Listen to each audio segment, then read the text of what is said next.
morning. Welcome to Fiber Town. Episode 190 something. I'm distracted because the sun is just, I hit record and the sun has just popped up enough to dapple my face. Well, we'll go with it. I'm Emily, Chain of Fools on Ravelry and Fiber Town with an RE on Instagram. I'm here on my porch. It's shortly after 7 a.m. and my dog Alice is having some breakfast next to me, so hopefully she will come and say hello. Though she's kind of up against her will. I just extracted her from my daughter's room where she usually sleeps at night, and she's kind of confused about what she's doing awake. The rest of the family is in bed, and guys, I'm filming on my new phone. I really hope this works out, so apologies for any adjustments and wobbles. And the dog is very cute when she eats. So yeah, I thought I would get up early and do a podcast because I've got a basket full of things I need to share with you all, and they need to be sort of reorganized into my craft room, and it's time for me to chat with you guys. I've missed you. Maybe it's been 2 weeks. I think I was in my in-laws in Spain the last time I recorded. And just an FYI, I thought I had my stuff together today and I was gonna get up early with my coffee and my dog and share all my crafting with you. And I've sat down and I've got morning hair and I just realized my pants are on inside out. So this podcast could be full of ridiculousness. But let's just go ahead.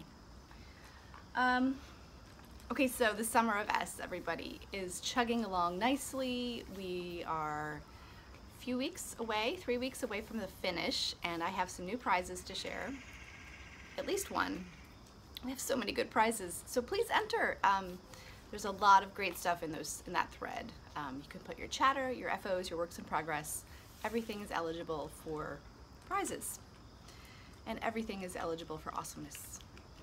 That was a dumb thing to say. Sorry. Oh, I wanted to say that my Etsy shop is back open and I am working on new bags for it, and I'll talk more about those in sewing. But I did want to mention a fun thing I've decided to put in the shop, which are minis that I have caked.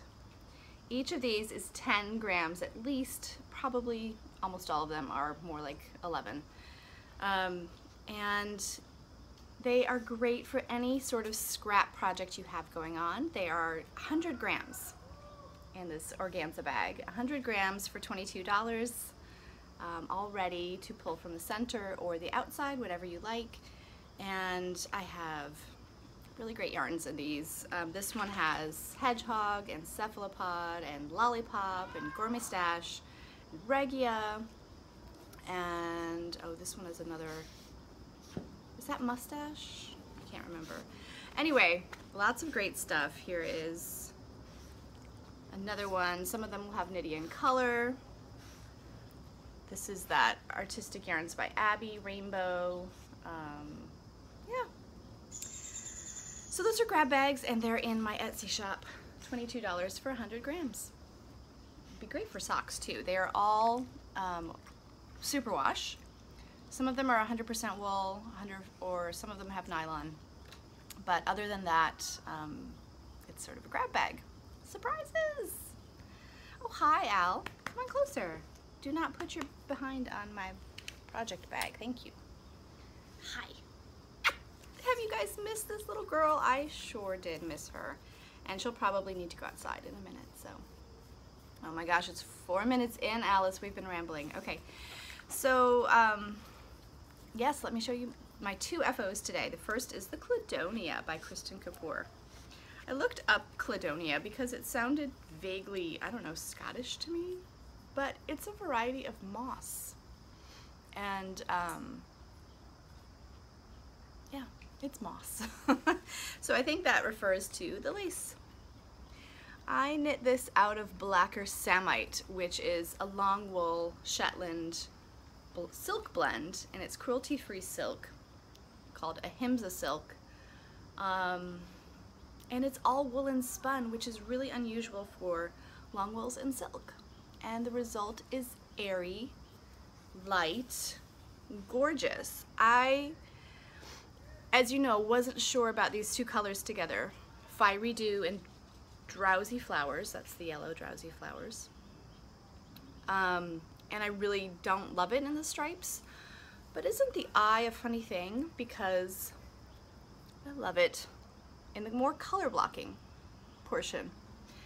And these are, the yellow just slays me. Here it is. I have plenty of that left. These are gray overdyed with color. So I think that's because mainly of the Gotland sheep, oh my gosh, words. The Gotland sheep bits in this yarn. Anyway, I just love color dyed on gray. So I need a garment out of this. I really do. I have a skein of Wild Bees Hum, and that I may have to get a second skein of that and make a sweater of some sort. So this is a Shawlette. There we go. It has this picot loop bind off, which I'd never tried before. I like trying new things, new techniques. And I do like that you do mainly see the color blocking and not the, sorry, my dog just burped, and not the stripes as much when it's on. So that is Cladonia. And speaking of moss, I'm going to put in a non sequitur here. Another book I read this summer. I want to talk about two other books that I read. And the first one is called The Signature of All Things. And the reason moss, the subject of moss, brought this up to me is that it's the story of a woman whose life basically spans the 19th century. And it's a book by Elizabeth Gilbert. It's a novel, though, by Elizabeth Gilbert. You may know her as the author of Eat, Pray, Love, which is a memoir. But this is a novel, and I thoroughly enjoyed it. I think it's my favorite book I've read this summer. Maybe A Man Called Ove was also good, but I really, really enjoyed this. It would pass the Bechdel test, okay? That's all I gotta say. Which is, if you're not sure what that is, it's a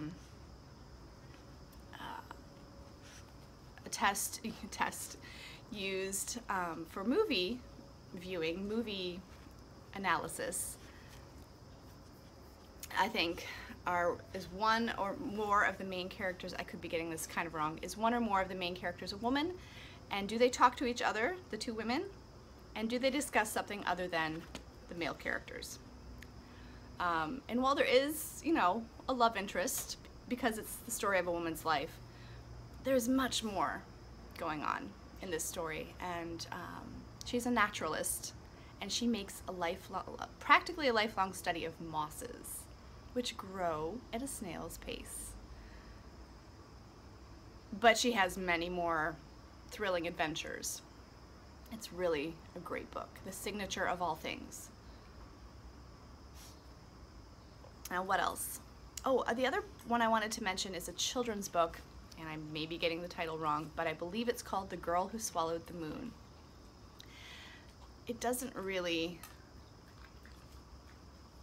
it's not really a children's book. Other than the main character, one of the main characters is a child. Maybe they market it as a children's book because of that, but this book brought me to tears a couple times. The Girl Who Swallowed the Moon. It is sort of a fantasy. It's about a girl who, from one perspective, is taken by a witch and supposedly sacrificed. And from the witch's and the girl's perspective, she is rescued by the witch and is brought up in magic. I really love this book too. Anyway, The Girl Who Swallowed the Moon. Now let me show you my other FO.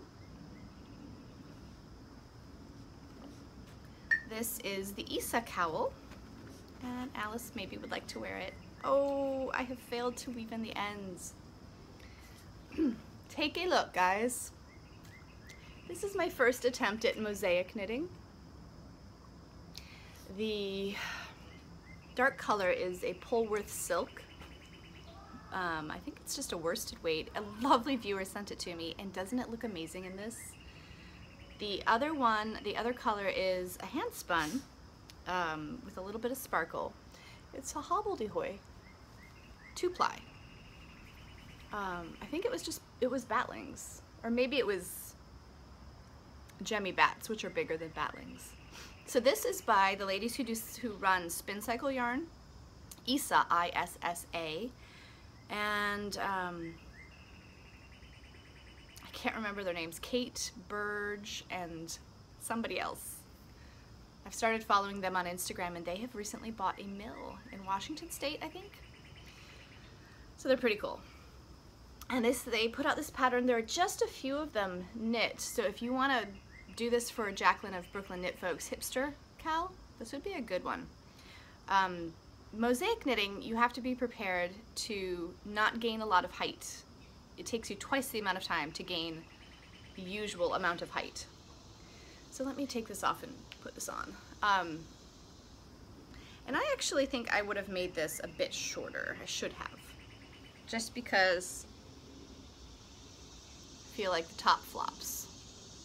And it does have corrugated ribbing, which Corey, iRock Knits,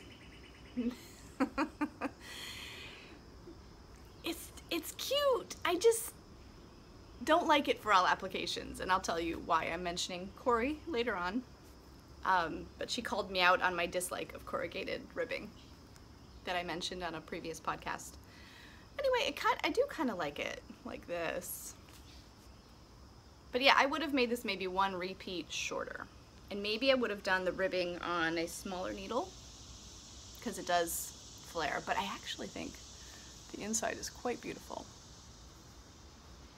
Barbara Walker, this was inspired by a Barbara Walker stitch in one of her books. Oh, kind of looks cute like that.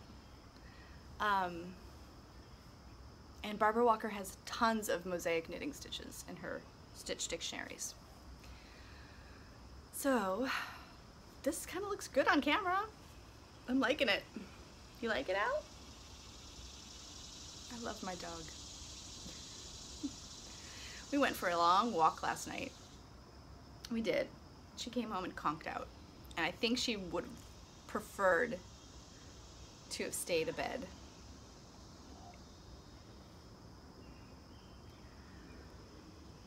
Okay, I'm just looking at my clock. It's 12 minutes in, and probably first thing in the morning recording is not the smartest thing for me to do, because my talking is not so great. All right, but let me show you my 2 works in progress. The very first one is The Summer Rain by Renata Yerkes. It's out of Len magazine, issue 2. I'm almost done. It has 3/4 sleeves, and yes, I still have a lifeline. This lifeline was inserted when, right before I flew out of Paris to home in Washington, D.C. And yeah, you know, I mentioned earlier on an earlier episode that the lifeline, I wasn't sure if I was putting it in the right row sometimes. Actually, no, I wasn't sure if I was doing that when I dropped down. I had to rip out a portion of this because I messed up this really pretty lace. And I wasn't sure if I was, because of the height of the stitches sometimes was variable due to the nature of the yarn. I wasn't sure if I was going through the same row, but in fact, it was not due to the nature of the yarn, it was due to the nature of the stitches. You can see how it dips there. The lace, it dips there in the back. And this, I just ran right through the stitches that were definitely correctly on the needles. So I just wanted to clarify that. I hope I haven't made it more confusing. So I am halfway done. I've done more than half of the decreases on this sleeve, so it's gonna go fast. I think I'll finish it today. However, I'm gonna have to crack into another ball of yarn. which is, it's always a little sad to do that. But it's gorgeous. It is Flat Island fleece. I think I said it was from Nash Island at one point and I wasn't sure. It's Flat Island. Do you see that little dot on my fingernail? That's henna from when I got hennaed in Spain weeks ago, and she got one dot on my nail, and that's gonna be there until it grows out. You really needed to know. Okay, so it's a wool silk blend, special soulful stash, story-based, place-based, silk and wool, 200 yards.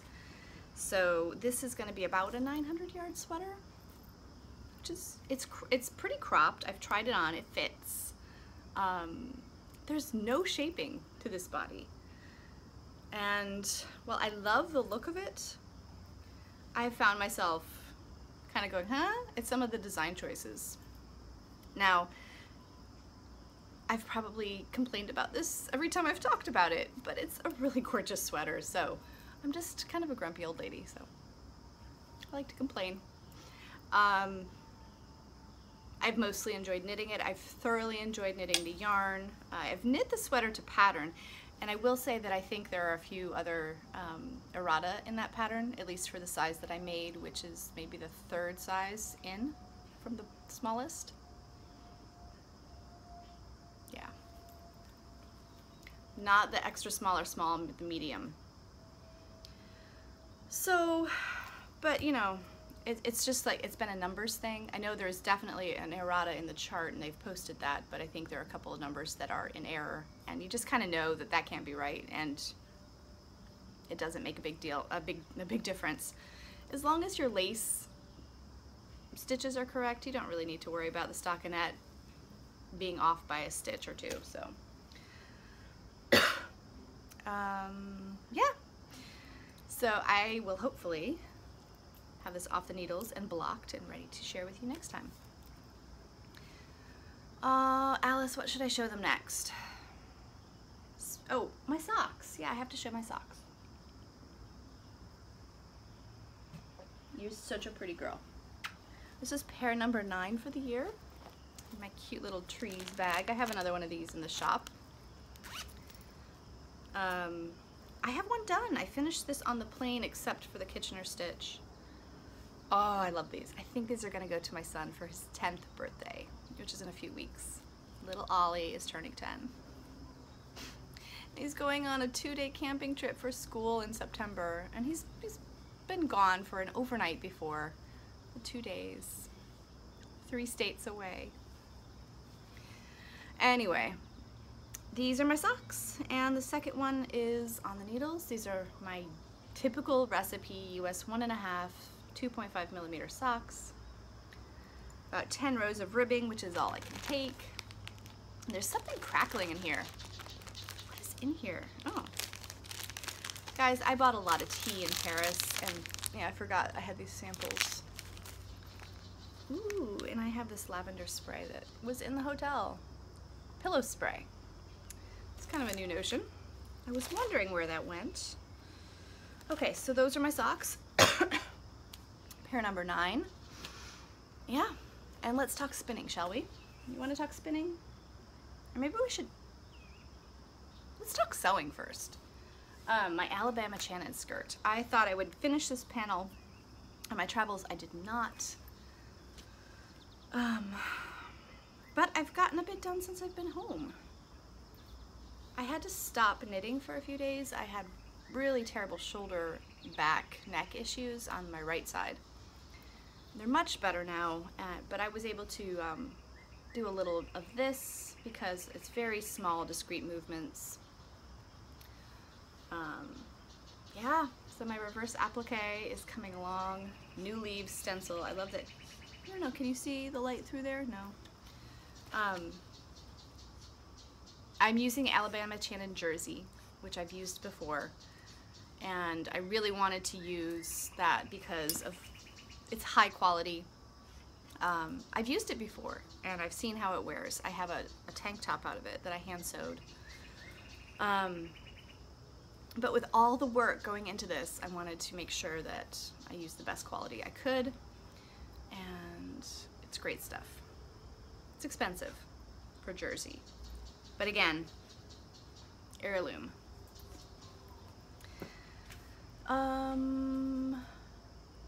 Just looking at the dog. Come here, Al. Come and sit with me again. So, I may have to pause this and deal with this dog. That's a squirrel chirping in the tree.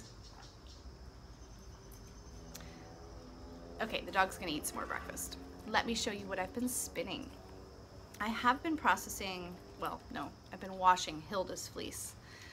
This is from Serenity Farm in Michigan. This is Hilda, a gorgeous gray Corriedale. I sort of teased this lock apart. Just so, so beautiful. I have 4 pounds of this fleece, which is not, that's maybe half of the skirted fleece weight. And I'm very excited to keep washing Hilda and turn her into something beautiful. And I think my next sweater knit, once the summer rain is off the needles, is going to be a hand spun sweater. So I have at least 3, excuse me, at least 3 sweater quantities in hand spun. I need to get cracking. Oh, I finished my spindle spun bats. Here they are, plied, 2 plied. 1 strand on a supported spindle, 1 strand on a drop spindle, and then I plied on my wheel. Now I have, this is the problem using my phone to record. I have my yardages on my phone. I think this is around almost 600 yards. Merlin's Beard. It's organic Polworth and silk with some add-ins. There's some silk bits in there as well. Don't know what will happen with this.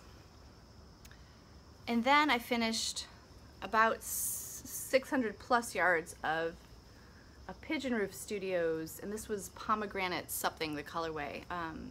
Again, a 2-ply, and I want to pair it with this, which is also Pigeon Roof, and weave with them, weave some fabric. They're very fine yarns, both of them. Use it for warp and weft. I think it'll be stunning. They're silk blends.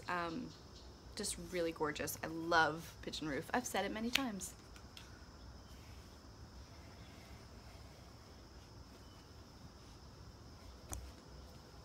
What are you doing over there? Hey. What's up? Get off the couch. You're mountain climbing. Alice, come here. Come here. Can you make it down here? Trying to get back in the house? Just go in the door, weirdo. That is a window. My dog is very smart. Okay, so other sewing that I've done have been bag prototypes, and I have 2 of them to show you. This was the prototype, without a drawstring even, but these are drawstring bags. I really love the size, and I wanted to play with the idea of using a special fabric for this middle panel, and these are just scraps. So I was working out the dimensions there, and then I made them a little bit bigger for this one, and I put hand spun as the center panel. And then the rest is this purple linen, and then Osnaburg cotton for the lining. And these are a great size. Like my sock bag fits in here. So it's really a great bag for a small to medium project, and I love that it just kind of showcases the special fabric. So I'm gonna make some of these, this style. Oh, I didn't bring the fabric. I have special sock fabric for Carolina Fiber Girls Socktober.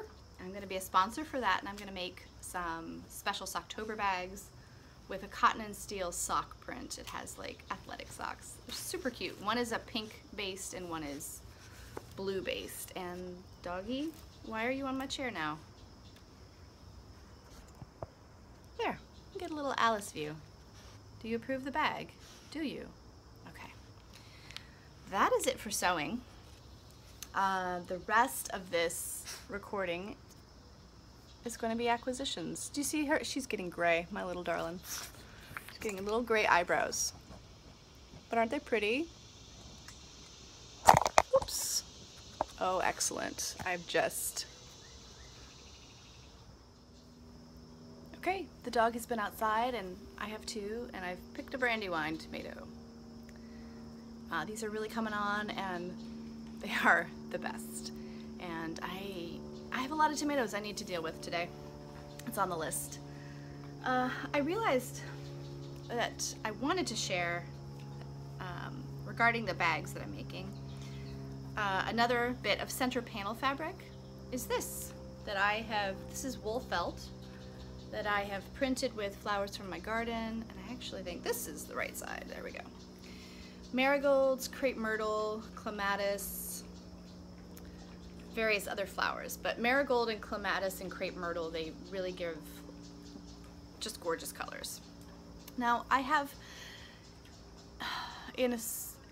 I have 2 dye plants in my garden, and I have madder root, which is in the beginning stages of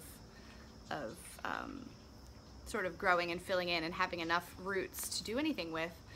And then I have weld, which I always confuse with woad, which has a blue dye. And I was confused about the name of the blue pigment. I think all of the blue pigments in nature possibly are called indigo, but the indigo plant has the most of it, or this is not making any sense. But woad, which produces a blue pigment, the name of the plant is woad, the name of the pigment is indigo. I didn't know that. I thought the indigo plant was the only plant that produced the indigo pigment, and the other plants that produce blue dye are just, for example, woad would be called woad, but the pigment that woad produces is also called indigo. It's the color like in the rainbow, so that makes sense, right? Anyway, all of that to say that my weld plant produced this sort of highlighter yellow. Where is it? Oh, it's right here.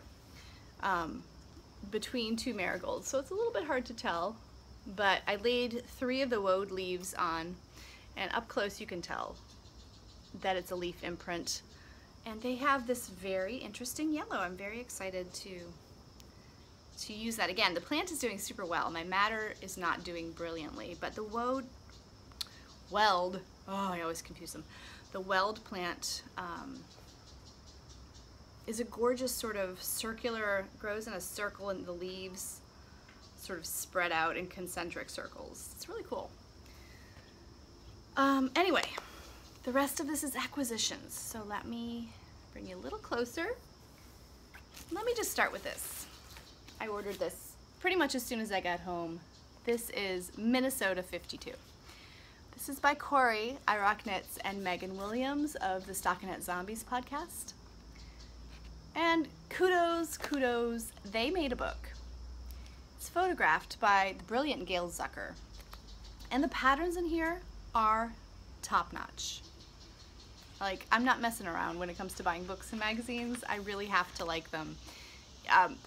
Even though, you know, I know, I've met Corey, I've met both of them. Corey is a viewer of this podcast, which is just kind of, I find thrilling. I've met them both at Rhinebeck. They're Minnesota nice people.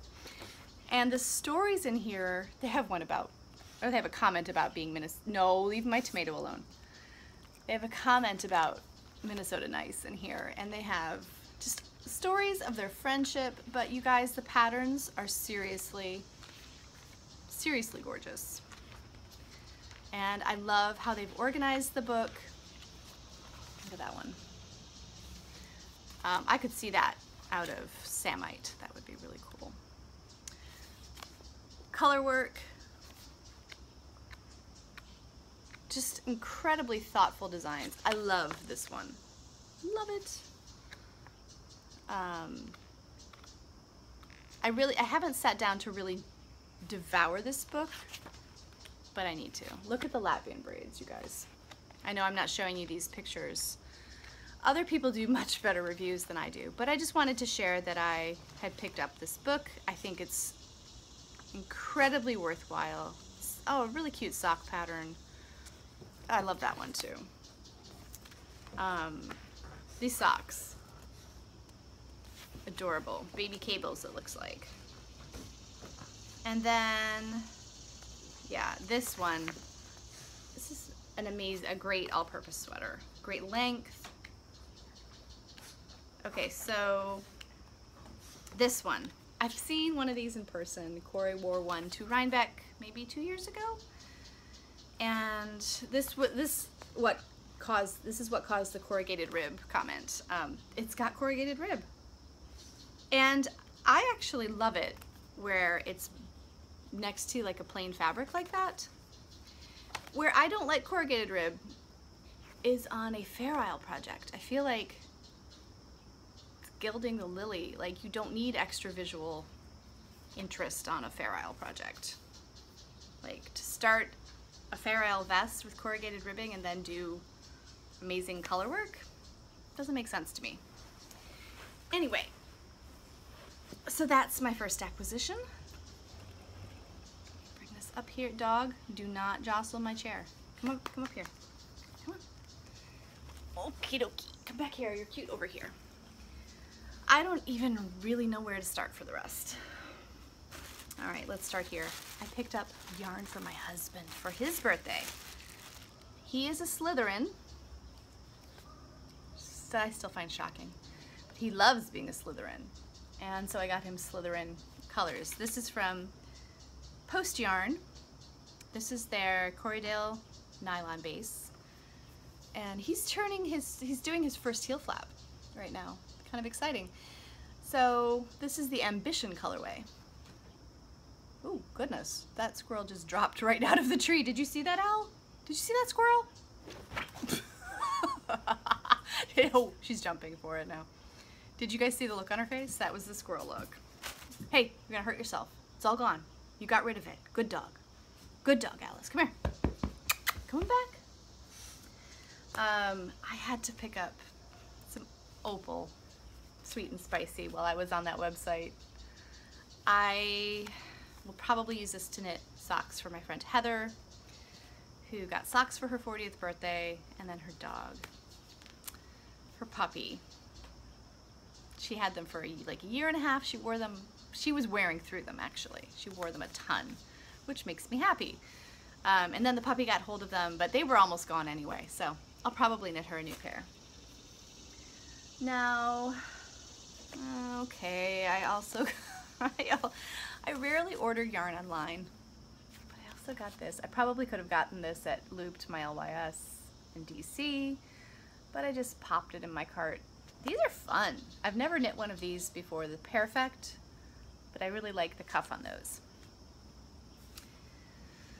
Yeah, more sock yarn. Okay, so most of my other acquisitions are things that were waiting for me when I got home from my trip, or things that I purchased in Paris. Oh, and I just realized that I didn't bring a few things, but that's okay. So the Woolly Thistle has opened up such a lot of amazing yarn worlds to me, and this is what I had to have, the latest thing I had to have. One of each of these Hebridean yarns, and between this and I have some from Croft 29, and I have some, go behind me. I have some from that Kate of Hawthorne Cottage Crafts sent to me. I have a lot of really great Hebridean wool. But this one's pretty, I might have to put them all together in a project somehow. But I think this needs to be mittens. I think this will be gorgeous as mittens, maybe garter stitch mittens even. This is the Berlin Yarn Company. This colorway is Speckled Hen. Just does look like a chicken, doesn't it? Oh, we have a lot of hummingbirds all of a sudden at our feeder. They kind of fight over the territory here. So this is Hebridean sheep, from Hebridean sheep from the Isle of Berneray in the Outer Hebrides. So these are all Berlin Yarn Company. This one is Storm Gray. Isn't it great? The tags for the different colorways are different colors. And then this one is PD Brown. Oh, and they have the Gallic names as well underneath, which I do not know how to say. I don't know how to say that. So more Hebridean yarn. You know, that's okay. Now the other yarn I have is vastly different, the other end of the spectrum from Hebridean yarn. And I went to La Bien-Aimée. Did I say that? I think I told you guys that. Did I even show this? No, I did not, because I didn't podcast from Paris. Guys, I got singles. Why am I getting singles? Because it was the only base they had the peanut butter and jelly colorway on, and I wanted that. Now I went to La Bien-Aimée, which is now closed. That location is closed. They're relocating to a different storefront, bigger storefront with a bigger dye studio. The dye studio is right in back of the storefront, and I said, do you have any peanut butter and jelly? And they did, and it was freshly dyed. It was just dry, so they skeined it up right then and there, put a ball band on it, and sold it to me. So they're still going to be in La Butte aux Cailles neighborhood, which is an adorable residential neighborhood. Peanut butter and jelly, that is for me. I have some others that are going to friends. I'm not sure if I should show them. I think I will leave them. They're very pretty. All right, I'll show them just a wee bit. I also got this, some minis. Not sure if I will use these as a prize or use them myself, but just cute. Oh, this one I got for myself. This is La Belle Époque. And then I went to L'Oisivité, which is the sister store, and I got Volmisa. Yeah, that is the twin base. I think it will be some socks, maybe Hermione's Everyday Socks. And then this is going to be a prize for the Summer of S. This is an enamel pin from La Bien-Aimée. You could win that, so enter our cow. Oh, I got the bags, La Bien-Aimée. So I picked up one other bit of yarn there, and that is Ulysse. This is the Goéland colorway, which means seagull, and it's carded European wool. The brand is Des Rerumes Natura, and it is a mix of Mako Merinos, Merino d'Arles, those are both French merinos, and then a Portuguese merino, black merino called Petra. And I think you can see the black in there that sort of makes this gorgeous heathering. Probably the other merinos are white, I'm just guessing. But this is a sport weight, and I have 3 grays and a raspberry. So gorgeous carded wool, woolen spun. Yeah, I think that's it for yarn in Paris. But wait, there's more. Oh, also from the Woolly Thistle. Yeah.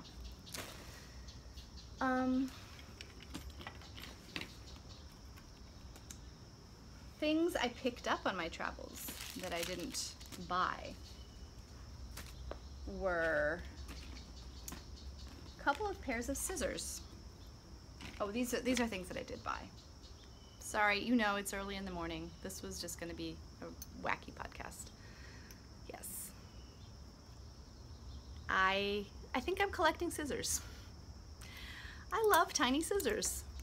I have maybe, this is an Eiffel Tower, of course, Matryoshka doll. I visited 2 fabric stores in Paris, and one was right in my neighborhood, which was in Saint-Germain, 6th arrondissement, and it's called Frou Frou Mercerie, and there are a couple locations, and this was just a super cute store. I bought some fabric. I'll show you what I bought. I don't seem to have the fabric I bought there. That's weird. All right, well, you'll see it when I use it, I guess. But I went to Little Weasel, which is a yarn/fabric store. Didn't buy yarn there. Little Weasel. in a part of another super cute kind of hipster neighborhood. Kind of transitional, there's some sketchy stuff there. But there was, this was, you know what, a shopping arcade, like an arcade street, sort of with glass ceiling and indoors, and the yarn was on one side of the arcade and the fabric was on the other. And I have to say, Liberty of London is a lot cheaper in Europe. I got this. I got this. This is going to be a Hollyburn skirt. It's just navy poplin. Really good price. And then I got this for bags. It has hedgehogs and bunnies. And then I got some knits. I want to make a Zadie dress, and I want to make some more linden tops and a lark tee. The lark tee pattern is coming my way. So I kind of went fabric crazy in that bit of my trip. It's a lot of fun. At my in-laws, I picked up a couple of very interesting vintage items, and the first one is something that has been on their wall for years and years and I've never noticed until this time, because now I weave. They were like this as decorations, just hung on their wall. It took very little persuasion for me to say, I will send you pictures of the grandchildren to put on the wall if you give me these. Look, these are French weaving shuttles. Aren't they beautiful? Now, since I've been home, it's been a trip to figure out what shuttles to put in them. I ordered a few from the Woolery, some Swedish paper shuttles which do not fit. My usual storage bobbins, the whorls on them are too wide. Then I got these little wooden ones, and while they are short, they don't go on all the way, they do go on. I could force them down a little bit more. So I have these cute little wooden, and they do fit on my bobbin winder as well. So cannot wait to get weaving with something new.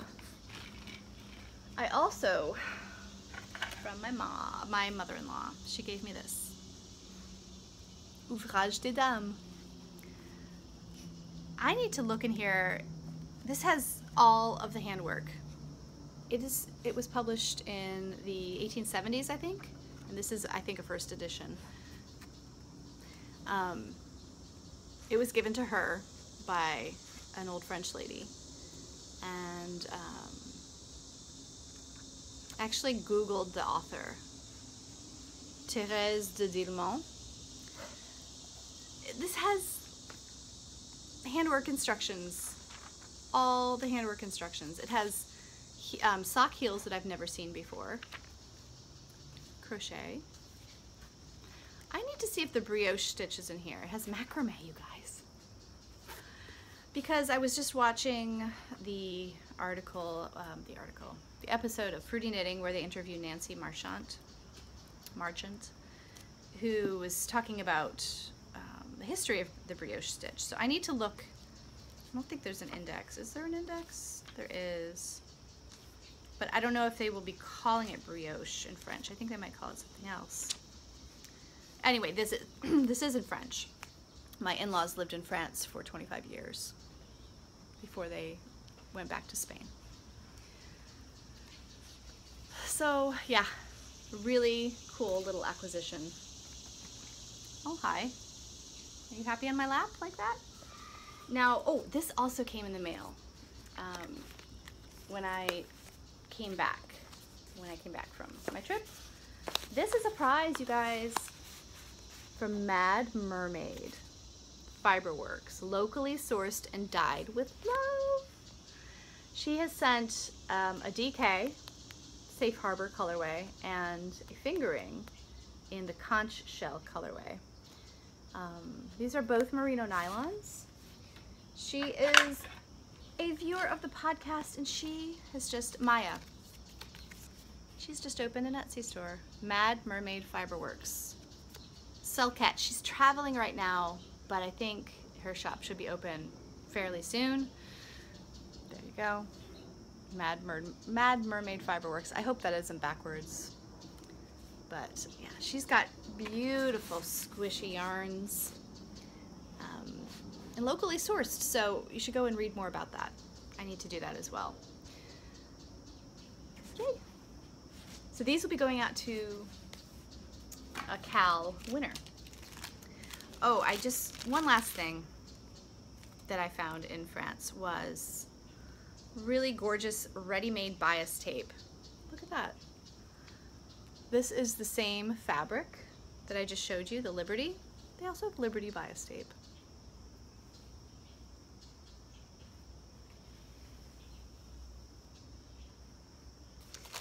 So I bought some bits and bobs and a lot of fabric. Okay, Alice, we have an Ask Fibertown. Oh, and I forgot to write down your name. Oh gosh. Again, recording with my phone, now I can't look. Shoot. Sorry about that. But thank you for asking a question, and if you want to ask a question, just go to the RAV group and ask a question. And I'll answer it to the best of my ability. And today is probably my ability is not super high to answer this question, but I will comment on it and put it out there for more experienced weavers, because it's a weaving question. So this lovely viewer asked, what breeds would I recommend for using for warping a loom? And then also, what are my favorite breeds for weaving? And she said that she had used a Cotswold for warping, but it was too grabby. Strong enough, but too grabby. And that I think she was concerned about other hand spuns breaking.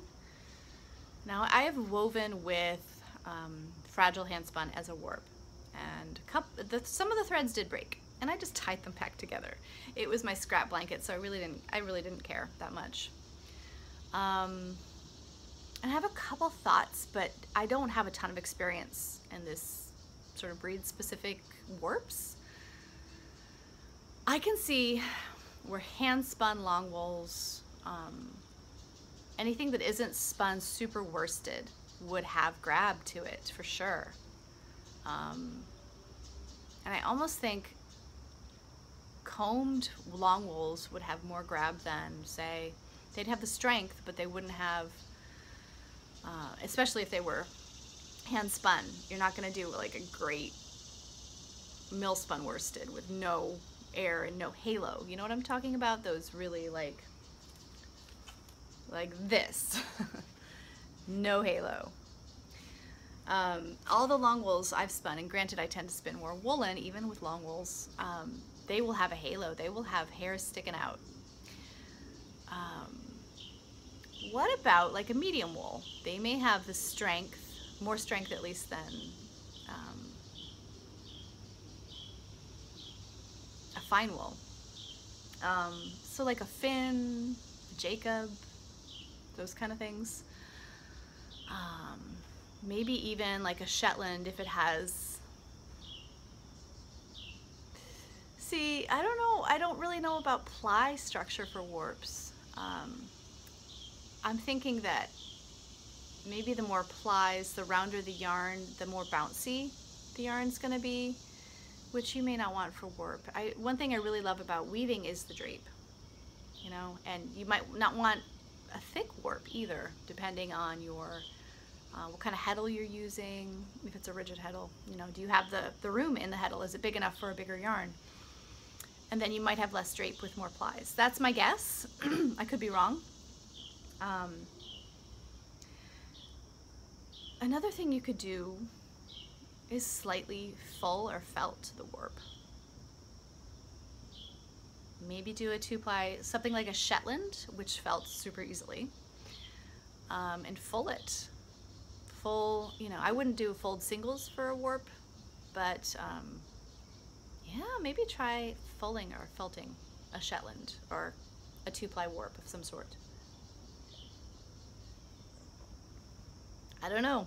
It's a really great question, and it's got me thinking, which means it's a really great question.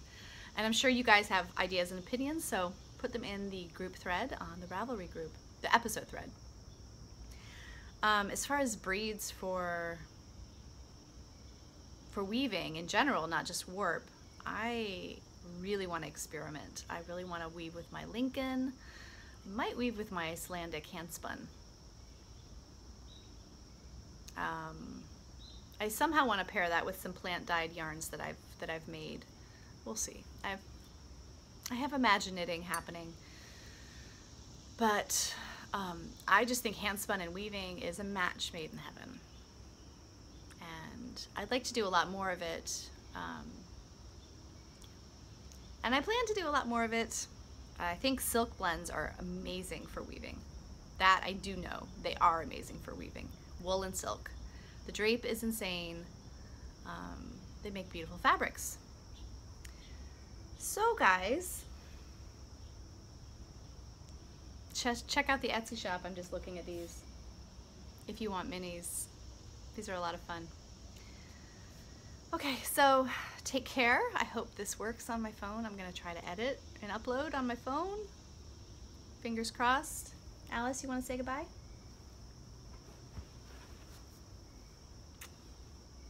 Have a great day from Alice and myself, and take care.